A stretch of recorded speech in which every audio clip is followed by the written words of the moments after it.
differences between disinflation and deflation. So let's start here with disinflation. Disinflation is a significant reduction in the inflation rate.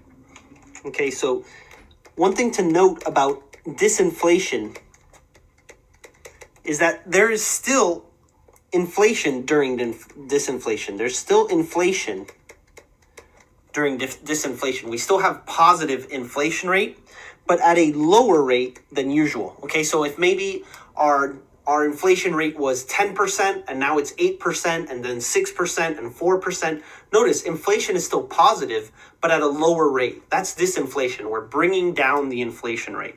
Okay, so a very common example that you see when we talk about disinflation is the USA during the 1970s and 80s had a lot of inflation.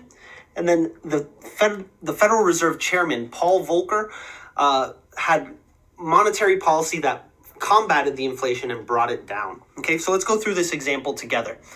During the 1970s, the USA experienced high inflation rates. Okay, so if you look on this graph, around here, we've got the 1970s, and this is the inflation rate on the y-axis. And we've got just years, the time on the x-axis. So in those 1970s, notice what was happening on the graph, right? We've got tons of inflation. We had a big peak and it brought down a little bit and then it peaked again. And then you can see it kind of stabilized a little more during that Paul Volcker period. So in 1979, President Jimmy Carter appointed Paul Volcker as the chairman of the Federal Reserve. And remember, the Federal Reserve does monetary policy, right? Monetary policy with the money supply and interest rates.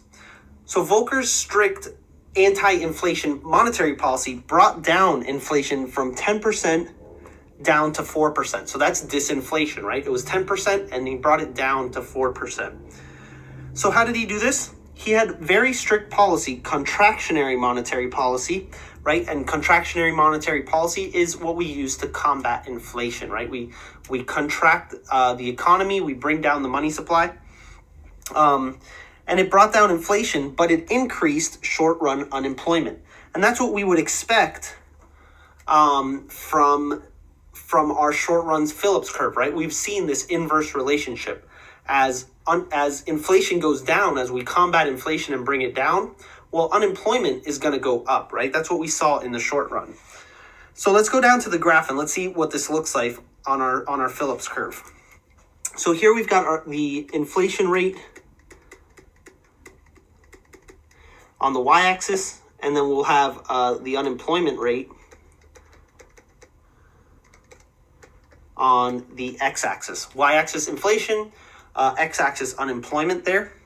And notice what happened. We were at this point way up here where we had high inflation, say 10%, like in our example.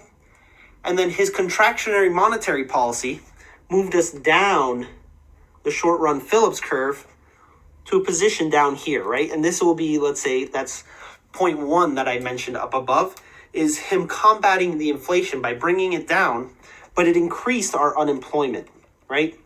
So he brought down inflation down to 4%, but at the cost of a lot of unemployment. So let's say that our long-run equilibrium, our natural rate of unemployment is, say, 5%. And this is the natural rate, right? Remember, in the long run, we're going to be at our natural rate of unemployment. Well, in the short run, we had a lot of extra unemployment because of this contractionary monetary policy. Let's say unemployment got all the way up to 9% in this case, okay? So we have a lot more unemployment, but we've brought down the inflation rate. Now, what happens in the long run is that the workers and the firms lower their expectations of future inflation, right? And that is a determinant of our short-run Phillips curve. So when there's lower expectations of inflation, well, it shifts our Phillips curve to the left, okay? And then that's exactly what we're going to see now, is that the short-run Phillips curve shifts to the left, and we become at a new equilibrium with a lower inflation rate. So what's going to happen is, in the long run, we're going to have a new short-run Phillips curve because of these lowered expectations about inflation. And we'll be at this equilibrium right here where we've got 4% inflation and we're back to our natural rate of unemployment. Okay? So that's what Paul Volcker did. His contractionary monetary policy first. So this is the second thing that happened over here.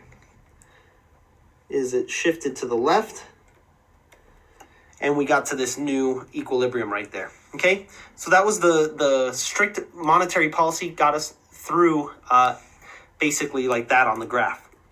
Now, one more thing to note is that the fiscal policy, so that was the monetary policy, but the fiscal policy did not help combat the inflation. In fact, it was doing the opposite during the time. During the Reagan era, there were increases in the budget deficit, increased spending, higher aggregate demand, leading to more inflation, right? So Paul Volcker was not only combating previous inflation, but new inflation from the Reagan era's increased spending as well. Okay, so that's what Paul Volcker did, was help combat that inflationary period. Now, what you'll see is on the right here is the actual situation, the actual Phillips curve here. Obviously, it's not as pretty as our theoretical one on the left, but you can see what happened, right? We started up here in 1979. And it started to shift outwards, right? We saw higher unemployment. So more unemployment. So this was like 1 right there happening. And then the long run, the expectations came down. And there was 0.2, kind of like on our graph over here. So number 1 was the inflation coming down a little bit, but unemployment getting a lot higher. And then the second step was, in the long run, it's shifting back to a more natural unemployment rate and a lower inflation rate, right? So it's not as pretty as our straight lines that we have there, but in essence, that is what was happening during this period, okay? So it shifted down the curve and then a new short-run Phillips curve to the left there. All right, so let's pause here and let's talk about deflation in the next video. So this was disinflation. Now let's go over deflation.